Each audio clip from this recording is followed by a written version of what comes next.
So set of மீடியாவில் நம்ம ஜென்ரலாக பார்க்க வேண்டியது வந்து ஜென்ரலாக தெரிஞ்சிக்க வேண்டிய விஷயம் வந்து ஸ்ட்ரெஸ் ஸ்ட்ரெயினை பற்றி தெரிஞ்சுக்கணும்.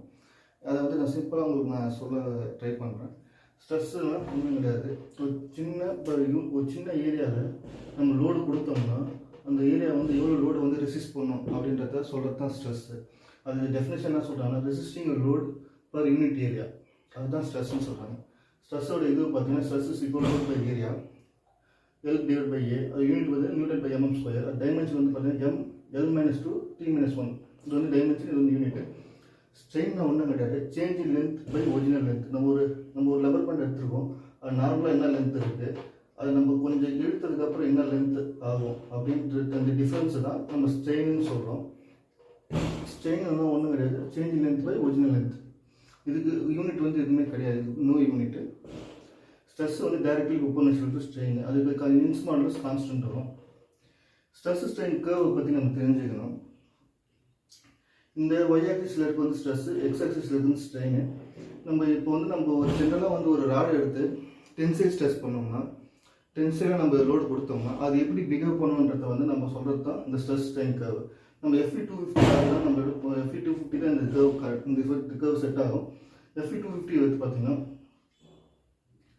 ஒரு நம்ம டென்சைல் ஸ்ட்ரெஸ் கொடுக்கும்போது, ஒரு ராடுக்கு டென்சைல் ஸ்ட்ரெஸ் கொடுக்கும்போது அந்த ராடு வந்து அதோட கிராஃப் இப்படி போய் இந்தமாரி பெண்ட் ஆகி கொஞ்சம் ஸ்ட்ரெயிட்டாக போயிட்டு கொஞ்சம் போய் இங்கே தான் பிரேக் ஆகும். இதுதான் வந்து இது ரொம்ப இம்பார்ட்டண்ட்டான ஒரு ட்ராயிங். அந்த மாதிரி நம்ம இன்டர்வியூவில் வந்து இதை வந்து கேட்பாங்க. இது ஒரு பாயிண்ட்டுக்கு ஒரு நேம் இருக்குது. ABCDEFG அப்படின்னு இத்தனை பாயிண்ட் இருக்குது. அந்த பாயிண்டில் என்ன சொல்ல வருதுன்றதை நான் சொல்லிடுறேன். ஏன்றது வந்து லிமிட் ஆஃப் ப்ரொபோர்ஷனாலிட்டி. அங்கே தான் வந்து நம்ம ராடு வந்து டென்சைல் ஸ்ட்ரெஸ் பண்ணும்போது அங்கேருந்தா வந்து ஒரு ஸ்ட்ரெஸ் வந்து ஃபார்ம் ஆகும். அது பின்றது எலாஸ்டிக் லிமிட். இது ரெண்டுமே ஒன்று தான், ரெண்டுமே ஒரே இது பிஹேவ் ஆகும். இது வந்து சின்றது அப்பர் ஹீல்டு பாயிண்ட்.